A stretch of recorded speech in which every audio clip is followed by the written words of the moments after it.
اعوذ باللہ السمیع العلیم من الشیطان الرجیم بسم اللہ الرحمن الرحیم سبحانک لا علم لنا الا ما علمتنا انک انت علیم حکیم۔ سورۃ الدہر، آیات 31، پیراگراف 5۔ پہلا پیراگراف انسان کو آزادی اختیار سے نوازا گیا ہے۔ دوسرا پیراگراف شاکرین ابرار کی 10 خصوصیات اور 15 انعامات۔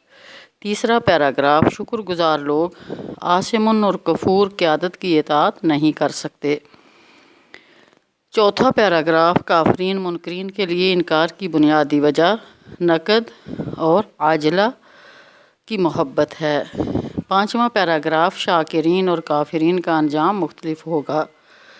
مرکزی مضمون: انسان کو آزادی خیر و شر حاصل ہے، اس کو شکر گزار بن کر آزادی کا صحیح استعمال کرنا چاہیے، اسلام کا صحیح راستہ السبیل اختیار کرنا چاہیے۔ انعامات ملیں گے، بد کردار ناشکروں کی اطاعت سے بچنا چاہیے۔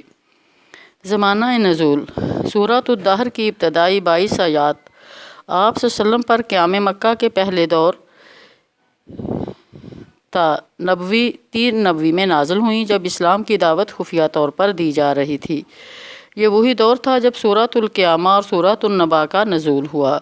سورۃ الدہر کی آخری 9 آیات اعلان عام کے بعد غالباً 4 نبوی میں نازل ہوئیں۔ قریشی کی عادت پر فرد جرم عائد کی گئی کہ یہ عاصمن اور کفور ہیں، ان لیڈروں کی اطاعت سے منع کر دیا گیا۔ وَلَا تُطِعْ مِنْهُمْ عَاصِمًا وَكَفُورًا، آیت 24۔ ان لیڈروں کے بارے میں یہ بھی بتایا گیا یہ عاجلہ یعنی نقد کی محبت میں گرفتار ہیں اور روز قیامت کی ہولناکی سے غافل ہیں۔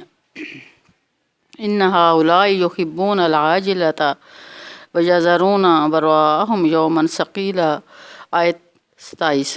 خصوصیت: سورۃ الدہر میں کفر کے انجام کو مختصر طور پر 3 لفظوں میں بیان کیا گیا، جبکہ شکر گزاری کے انعامات کا ذکر تفصیلاً موجود ہے۔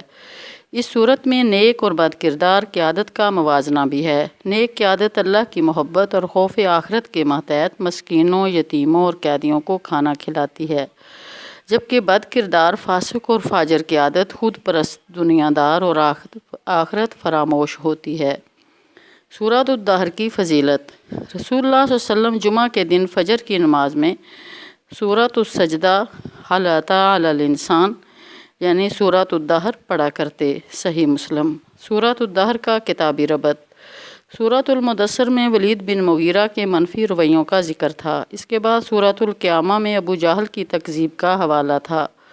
یہاں سورۃ الدہر میں ان بد کردار، فاسق و فاجر، گناہگار، عاصمن اور ناشکر کفور لیڈروں کی اطاعت سے اجتناب کا حکم ہے۔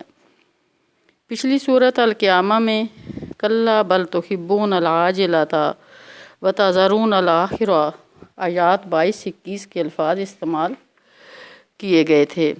یہاں سورۃ الدہر إِنَّ هَؤُلَاءِ يُحِبُّونَ الْعَاجِلَةَ وَيَذَرُونَ وَرَاءَهُمْ يَوْمًا ثَقِيلًا، آیت 27 کے الفاظ استعمال کیے گئے ہیں۔ دونوں صورتوں میں ان کی دنیا پرستی اور آخرت کی جواب دہی سے بے نیازی کی تصویر کھینچی گئی ہے۔ اگلی صورت المرسلات میں دنیا دار، مادہ پرست، منکرین قیامت لیڈروں کو مکان آخرت کی آفاقی، انفسی اور تاریخی دلیلیں فراہم کی گئی ہیں۔ اہم کلیدی الفاظ اور مضامین: سورۃ الدہر میں اسلام کا صحیح راستہ یعنی السبیل کے لفظ کے 2 مرتبہ استعمال کی معنویت۔ سبیل کا لفظ ابتدا میں بھی آیا ہے اور آخر میں بھی۔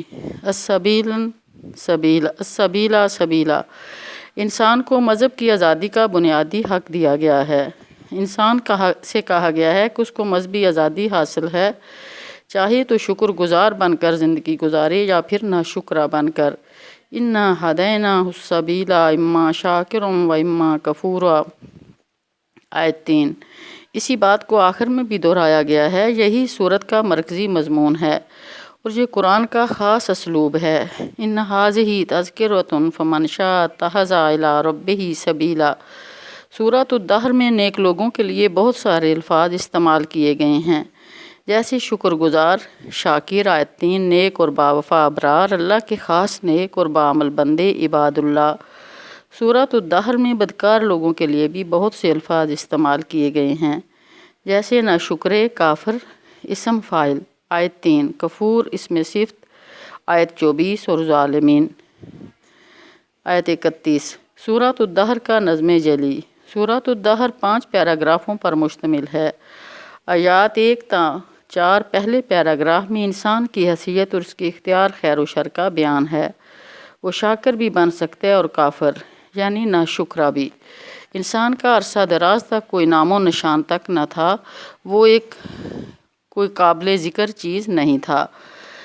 آیت 1 اللہ تعالیٰ نے اسے ایک مخلوط نطفے سے پیدا کیا، اسے دیکھنے اور سننے کی صلاحیتیں عطا فرمائیں، پھر اسے راہ ہدایت السبیل دکھائی تاکہ اسے آزما کر دیکھے کہ وہ کفر کا راستہ اختیار کرتا ہے یا شکر کا۔